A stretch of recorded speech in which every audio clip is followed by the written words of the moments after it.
The UN was unable to distribute a single truck of aid. Why? Because Hamas raided and looted them before it was able to be You've got to distributed. be kidding. It was I don't because the understand, Glenn. Israelis Do you blockaded prefer it. We all that the Palestinians... Emily, just please. That is not Emily, true. just It was waiting. There is photo Emily, evidence. just, It was waiting on saying... the Gaza side of the border. You're conflating two different things. One of them is a temporary blockade that was implemented by the IDF. How long was and that the temporary? other one is what's happening blockade? several weeks. But that blockade was 12 weeks long, Emily. 12 weeks long. It was months. I'm sorry, listen.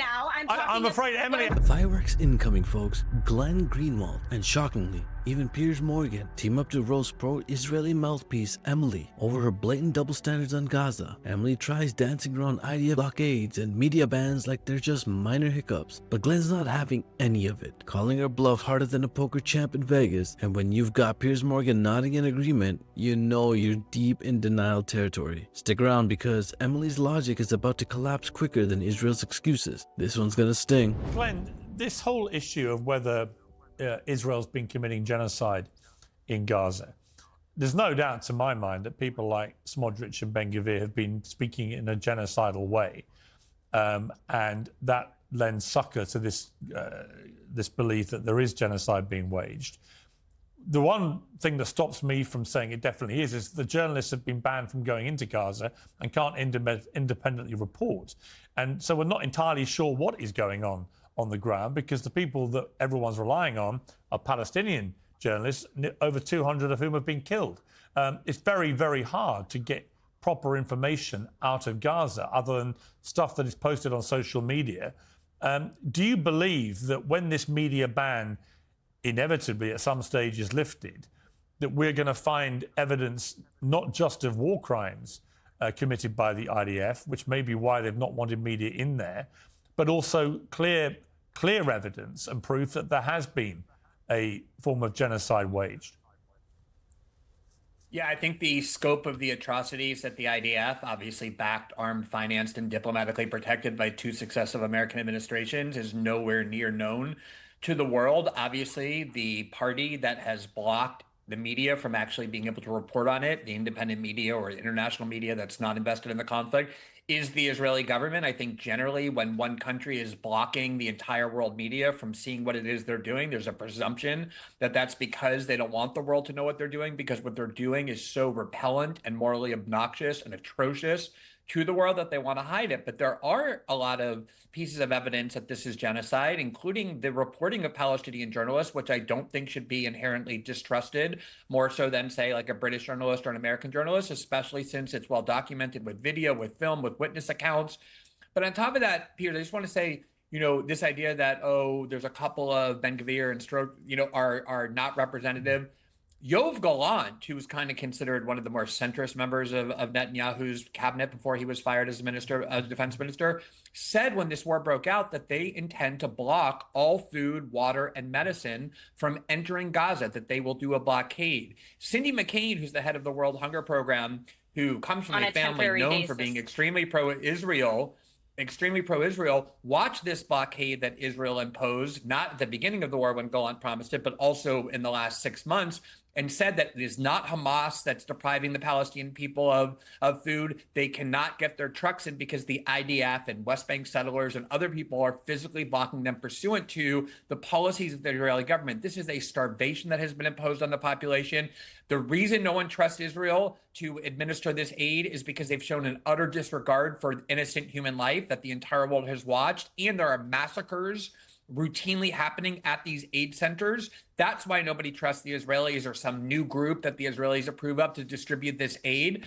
And the evidence, Piers, even without the media entering, you have Israeli genocide experts, you have human rights groups from all over the world, you have UN bodies, and you have entire governments and countries, you have the ICC.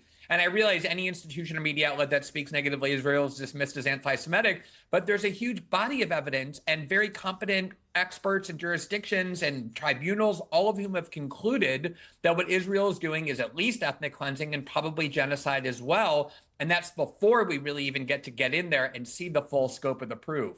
Right. I mean, Emily Schrader, I've been really struck in the last few weeks by the number of Israelis and Jewish people that I know or don't know who've just contacted me on social media, who I've met at socially at events and so on, who all basically have said to me, you know, none of us are comfortable about what is now being done in our name in Gaza. This has gone on too long.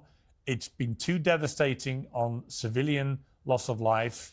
The end goals of hostages released, of Hamas being completely wiped out, etc., have not been achieved.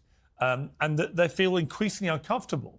And you've got Netanyahu, who's reliant on the likes of Smotrich and Ben-Gvir for power, who'd been sort of lent on and dictated to by these guys. So when people say they're not that important, they're there. You know, Smotrich is the finance minister. He's one of the most powerful people in that government. And he is saying, we want to kick all the Palestinians out. So I don't think it can just be... And Piers, polling shows that a huge number of Israelis, a majority larger, share that goal as well. They don't care about what happens to the people in Gaza. They think that land belongs to Israel. They want the Palestinians out, not just Hamas. That's not true. Like that many of true. the things that you just said, it's not true. You mentioned specifically it is true, and we'll show you the polls, Israel not being trusted. It's not Israel who's not being trusted. It's not Israel who's distributing the aid. You understand that the Gaza Humanitarian Foundation is not the IDF, correct? You understand that exactly zero trucks I didn't say that. I said they were cooperating with that. That's what Israel were sent wanted to the UN. That were sent to the UN. The UN was unable to distribute a single truck of aid. Why? Because Hamas raided and looted them before it was able to be distributed. You've got to be kidding. It was I don't because understand, the Israelis blockaded it. We all want that the Palestinians. Emily, just please. That is not true. Just, it was waiting. There is no Emily, evidence. It was waiting on the Gaza side of the border. It was the UN who didn't pick up the aid. It was the UN who had a problem with it. So when I don't understand. when do you prefer the Palestinians not receive 66 million meals? Israeli government, are you the one who wants Palestinians Let me just ask you. I just want to ask you. The Israeli government announced this blockade.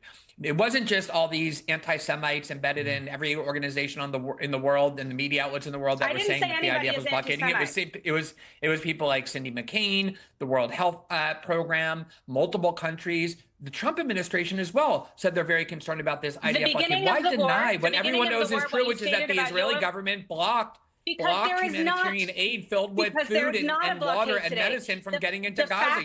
You deny that? The fact that there was a temporary blockade, does not reflect what's happening on the ground today. You're conflating two different things. One of them is a temporary blockade that was implemented by the IDF. How long was and that the other temporary? one is what's happening several weeks. But that blockade was 12 weeks long, Emily. 12 weeks long. It was months. I'm sorry. Listen, now, I'm afraid, Emily, hang on. The distribution of aid when it comes to the Gaza Humanitarian Foundation. Hang on. These are not the same thing. Emily, it was the blockade to me that really moved me to be increasingly vocal against what the Israeli government is doing. Because when you take a war-torn population where half of them are under 18 and they're already dodging bombs night after night, day after day, and 50, 60, 70,000 have been killed, hundreds of thousands more wounded by these bombs, and their life is terrifying as it is.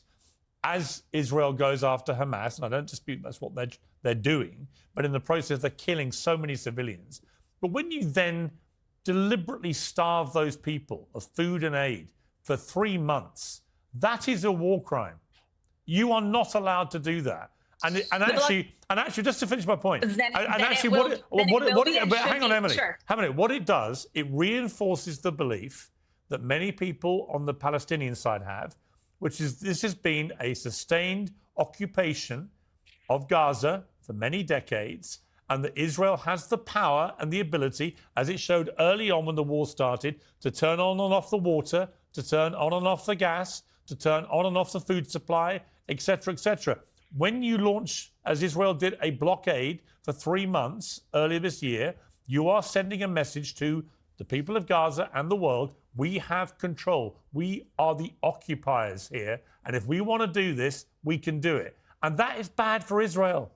This cannot go on where you have that power over millions of Gazans, can it?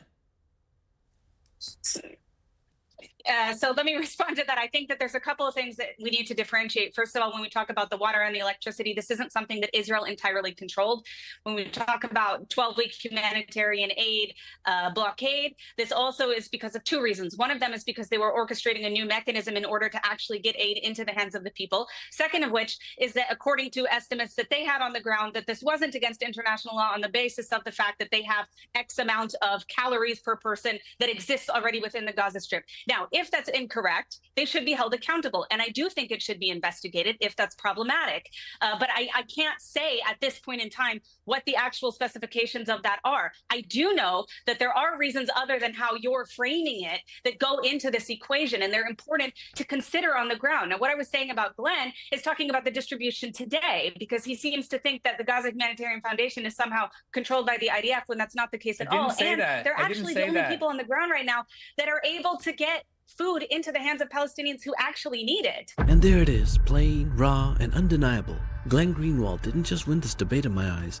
He dismantled the entire pure architecture Emily came armed with. Why? Because facts don't flinch. Glenn laid it out. When you ban the press, bomb aid convoys, and starve civilians while parroting self-defense, you're not defending democracy. You're covering up war crimes. And Piers, for once, actually had the backbone to say it. The blockade wasn't a hiccup. It was a deliberate strategy of control and collective punishment. Emily tried rewriting the conversation with new mechanisms and calorie math, as if the IDF has suddenly become dietitians for Gaza. Please. That's not policy, that's pretext. Glenn rightfully called it out for what it is, a state trying to hide the scope of its atrocities while hiding behind a fog of propaganda. And here's the truth. The world is no longer buying it. The narrative's collapsing, the Hasbro script is outdated, Emily and her talking points are running on fumes. So now I turn it to you. Has the mask slipped for good? Are we finally witnessing the global unraveling of Israel's immunity to scrutiny? Drop your thoughts in the comments. And before the next Emily pops up with moral recycled talking points, don't forget to like and share, y'alls. The truth needs a damn amplifier.